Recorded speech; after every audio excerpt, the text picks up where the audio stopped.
Morning friends. ఇప్పుడు మనకి బోర్డులో ఉన్నది చెప్పుకుంటున్నాం. ఇప్పుడు ఇది ఏదంటే ఫ్యాక్టర్స్ అంటే భిన్నాలు. ఇప్పుడు ఫ్యాక్టర్స్ అంటే మొత్తంలో భాగం. అప్పుడు ఫ్రాక్షన్ 1 2 3 4 5 తీస్తే ఒకటి తీస్తే 1/5 వచ్చింది. 1/5. ఇప్పుడు ఎన్ని భాగాలు అంటే 3 భాగాలు. ఒకటి క్రమభిన్నము, ఒకటి అపక్రమ భిన్నము, ఒకటి మూడోది మిశ్రమ భిన్నము. ఈ భిన్నాలలో మొత్తం ఇంగ్లీష్లో చెప్తున్నాం ప్రాపర్ ఫ్రాక్షన్స్. 1/4. 1 అంటే లవము, 4 అంటే హారము. లవం అంటే చిన్నది, హారం అంటే పెద్దది. ఇంకా మనం చెప్పుకుంటున్నాం అపక్రమ భిన్నం చెప్పుకుంటున్నాం. Proper fraction 5/4. 5 అంటే పెద్దది, 4 అంటే చిన్నది.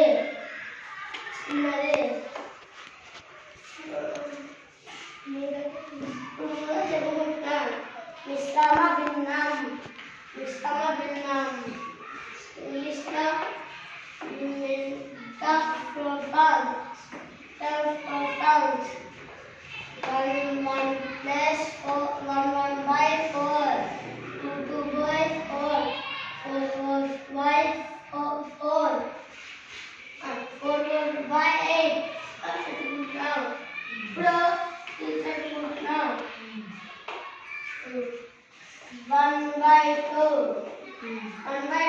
2/10. 3/10. 5/10. కింద 2/3 ఉంది ప్లస్ 1/3 ఉంది. ఈక్వల్ 2 + 1 ఉంది, కింద 3 ఉంది. మొత్తంలో ఈక్వల్ 3 + 3 వచ్చింది. 5/10 + 5/10 ఈక్వల్ 10/10 ఈక్వల్ 1. 1/5 ఈక్వల్ 1 × 2. కింద 5 × 2. ఎందుకంటే ఇక్కడ 1 పెట్టుకున్నాం కాబట్టి 1 నుంచి 1 × 2 వచ్చింది. ఇలా 5 పెట్టుకున్నాం కాబట్టి 5 × 2 వచ్చింది. ఈక్వల్ 2/10 వచ్చింది.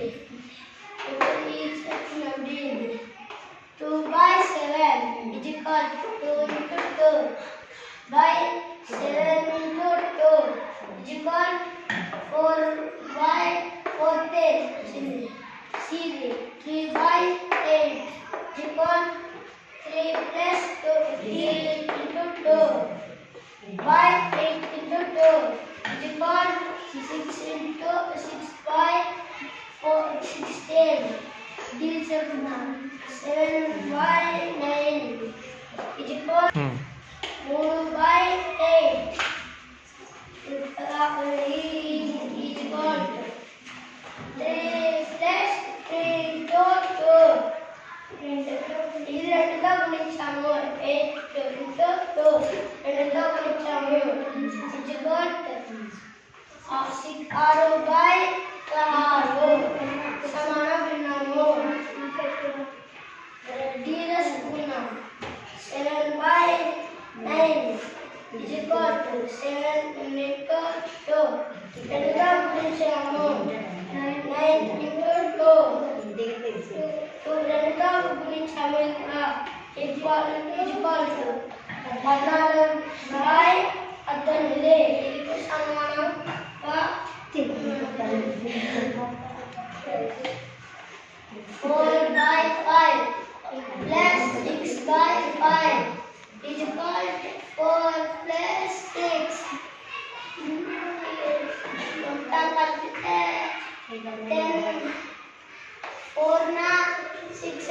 10 పెట్టుకున్నాం 10 ప్లస్ 5 10 by 5 ఇక్కడ 5 వేసుకున్నాం కాబట్టి ఇక్కడ కూడా మధ్యలో 5 వేసుకోవాలి ప్లస్ కింద